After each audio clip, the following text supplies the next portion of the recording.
Hello, എങ്ങനെ 2025 എല്ലാം ആയില്ലേ? ഇനിയിപ്പോൾ ഡെസ്കിൽ ഒരു കലണ്ടറിൻ്റെ കുറവേ ഉള്ളൂ. എന്നാൽ പിന്നെ നമുക്കൊന്നങ്ങ് ഉണ്ടാക്കിയെടുത്താലോ? അപ്പോൾ ആദ്യം തന്നെ പിൻട്രസ്റ്റിൽ പോയിട്ട് ക്യൂട്ട് സ്റ്റിക്കേഴ്സ് എന്ന് അടിച്ചു കൊടുത്താൽ ഇതേപോലെയുള്ള ക്യൂട്ട് കവായ് സ്റ്റിക്കേഴ്സിൻ്റെ എല്ലാം ഫോട്ടോസ് കിട്ടും. അതിന്ന് 12 എണ്ണം സെലക്ട് ചെയ്തിട്ട് ഈ മേലേലോ താഴേലോ കാണുന്ന 3 ഡോട്ട് ക്ലിക്ക് ചെയ്ത് ഡൗൺലോഡ് ഇമേജ് എന്ന് ഞെക്കിയാൽ സംഭവം നമ്മളെ ഗാലറിയിലെത്തും. ഇനി ഇതാണ് പേപ്പർ കോപ്പി ആപ്പ്. ഇതാണ് ഇന്നത്തെ വീഡിയോൻ്റെ വില്ലനല്ല, നായകൻ എന്ന് പറയാം. ഓക്കെ, അപ്പം ആദ്യം നമുക്ക് ഇനി ട്രേസ് ചെയ്യേണ്ട പിക്ചേഴ്സ് എടുത്തിട്ട് ഇതേപോലെ വേണ്ട സൈസിൽ പ്ലേസ് ചെയ്ത് കൊടുക്കാം. എന്നിട്ട് ഈ വോളിയം കൂട്ടുന്ന ബട്ടൺ നോക്കിക്കഴിഞ്ഞാൽ ഇത് പിന്നെ ലോക്കാവും, സ്ക്രീൻ ലോക്കാവും, പിന്നെ അത് ഷേക്ക് ആവില്ല. അപ്പം നമുക്ക് സുഖമായിട്ട് ട്രേസ് എടുക്കാം. അതേപോലെ വോളിയം കൂട്ടുന്ന ബട്ടൺ ഒന്നുകൂടി ഞെക്കിയാൽ അത് അതേപോലെ അൺലോക്കും ആവും.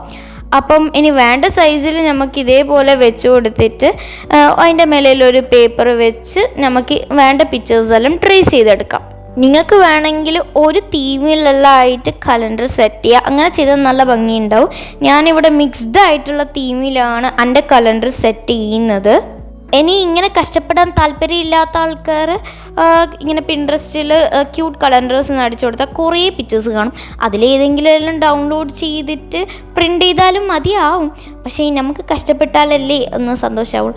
ഇനി നമ്മളെ മെയിൻ സംഭവം ഈ കലണ്ടർ ആകുമ്പോൾ അതിൽ ഡേയ്സ് എല്ലാം മാർക്ക് ചെയ്യണ്ടേ.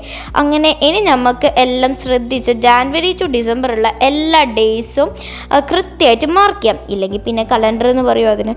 അപ്പം അങ്ങനെ ഞാനിത് ജാനുവരി ടു ഡിസംബർ ആയിട്ട് ഓരോ തീം നല്ല ക്യൂട്ടായിട്ട് ചെയ്തെടുത്തിട്ടുണ്ട്. ഇതിൽ നിങ്ങളെ ഫേവറേറ്റ് ഏതാണെന്ന് കമൻറ്റ് ബോക്സിൽ പറയാൻ മറക്കണ്ട. ഇനി ഇത് ഇങ്ങനെ വെക്കാൻ പറ്റൂലല്ലോ, അപ്പം നമുക്കിനി കൂട്ടത്തിൽ ഒരു ഫോട്ടോ ഹോൾഡറും കൂടിയും ഉണ്ടാക്കിയെടുക്കാം.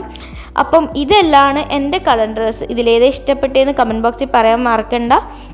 അപ്പം ഇനി ഇതേപോലെയുള്ള കാർഡ്ബോർഡ് പീസസ് 3 എണ്ണം എടുത്തിട്ട് ഇതേപോലെ ഒട്ടിച്ചെടുക്കുക, ഒന്നിൻ്റെ മേലെ ഒന്ന്. അങ്ങനെ ഇനി നമ്മൾ ഇതിൽ ബേസ് കോട്ടായിട്ട് വൈറ്റ് കൊടുത്തിട്ട് ഏതെങ്കിലും കളറിൽ അടിച്ചെടുക്കാം.